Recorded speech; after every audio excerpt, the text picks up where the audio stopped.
Hello, Namaskar, Vanakkam. I hope all of you have done exceedingly well in the History and Civics paper for ICSE Class 10. I see that the paper is rather simple, not really the kind of competency focused questions that the council was saying it will set in the paper. This time, the subjective part rather simple, but let's start with the MCQ. 16 of them. The Council of Ministers is collectively responsible to the Lok Sabha, option number A. If it was individually responsible, it would be to the president.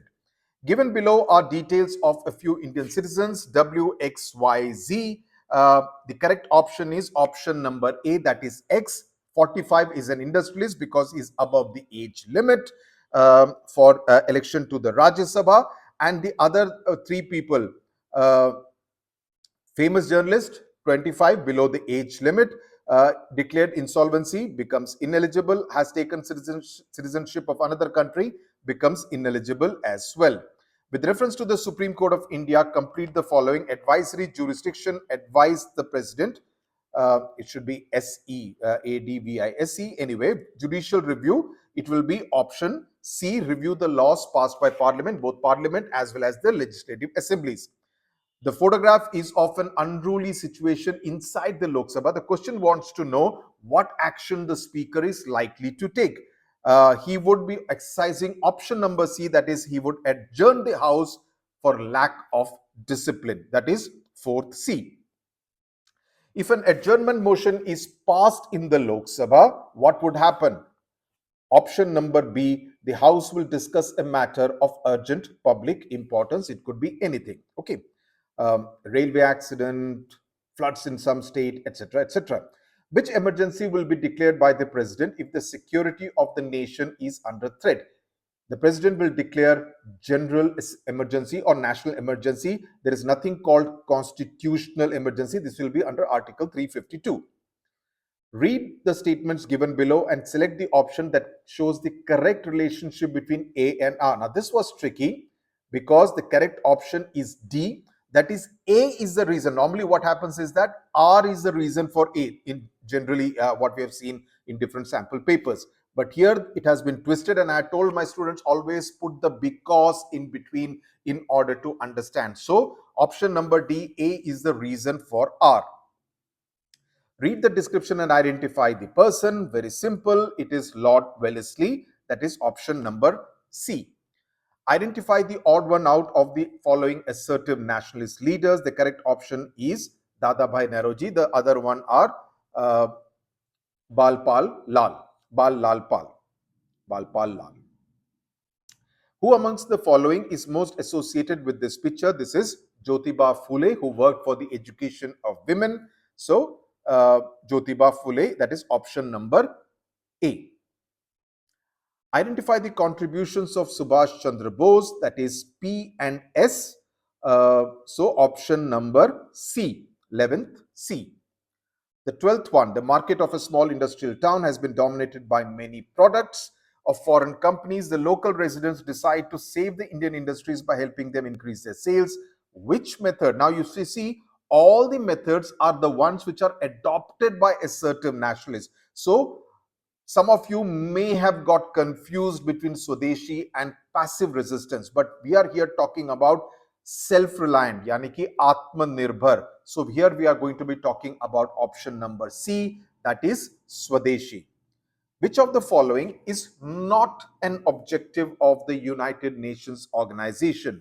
The correct option is 13th B, that is disengage. The other three are part of the 3Ds. Which agency of the United Nations organization is associated with this picture? Very easy. It is option A, UNESCO. Which of the following is a common cause for the rise of dictatorship? Common between Nazism and fascism in Italy, Germany and Italy. It will be B, economic crisis. I hope some of you have not political stability. It was political instability. So I hope in a hurry some of you have not made that kind of a mistake. So the correct option is B, economic crisis. The last one, very simple, the newspaper headline, Serb student assassinate Archduke and his Duchess. The correct answer is the Sarajevo crisis, option D.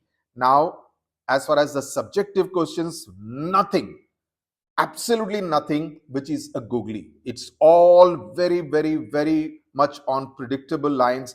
Nothing which has come even in the 2 mark questions, which is kind of which will take you by surprise. Non-alignment definition you need to write. The Treaty of Versailles you need to write about the military, the army, etc. Okay, the Rhine Valley being demilitarized, you can write about that. Okay, so all those things you could have written. You could write 2 or 3 points there. I'm looking at the civics long question. Question R, quorum, no confidence motion explained in great detail out here. So I don't think that would be a problem. When can the term of the Lok Sabha be extended? Mention any 3 powers of the Lok Sabha which show their superiority. So it's a 4 mark, 1 mark for how the Lok Sabha's term can be extended. And mention any 3 powers, those 3 powers in which you can talk about the superiority. You can talk about the no confidence motion, the budgetary control, the money bill, etc. Okay, and the fact that they're collectively responsible to the Lok Sabha. Uh, mm, what else is there? The impeachment process, very simple, nothing to worry about. Okay, this is very easy. If you're done the executive and the legislature, you would be pretty okay with that. Let's look at the judiciary questions. Lok Adalat, expected lines, and then the definitions. Very, very easy. I hope you all have done this revisory and court of record and not got confused. These are all for 2 marks. So you don't have to write too much, but basically give the subheading and explain what it is about. Let's look at the history, doctrine of lapse. So from the first war of independence, you get these questions and the entire first section. Great. 4 military causes. Very good. Social religious. I hope you have explained there are a whole lot of them. So picking up 3 should not have been a problem. Okay. I just hope you have given the subheadings because subheadings will contain the keywords. So that would really make it easier for the examiner to award you marks, and then read the explanation. That will give you an idea that, okay, the student knows well. Um, okay, another question from this chapter itself. Great. Uh, okay, and then you have got the Gandhian era. So Gandhian era, you have got, I mean, that is the 1915 to 1948, 47 era. You have got the mass movement era. You have got only one entire section, but very simple. Raul attack, predictable. So many times it has come. Quit India movement, civil disobedience movement. Oh God, this is, and this is the photograph, of course, the illustration of the Jallianwala Bagh. I don't think you would have had any issues with that. Okay, this is about the Second World War, but they have included the the failure of the League of Nations. So everything is about the Second World War, and then the UNO. Very easy. Okay, I mean this paper is a certain 80 on 80. It would be a crime if any of you gets less than 80 on 80. This is such an easy paper, and I hope and I'm very sure all of you have done exceedingly well. And now is the time to get ready for geography. A strategy video is coming up this evening on geography, followed by 2 videos. One consisting of PYQs and specimen paper important questions. I put them all together, and then comes an 100 marks MCQ and map marking competency based questions for geography. So don't miss that. That will be coming between today and tomorrow morning. Okay, so all the best. Not much time to prepare for geography. काफी कुछ पढ़ने का रहता है. So I hope you do well and increase the overall tally as far as your history, civics and geography combined total is concerned, the social science total. Okay, tata, bye bye, goodbye, God bless you.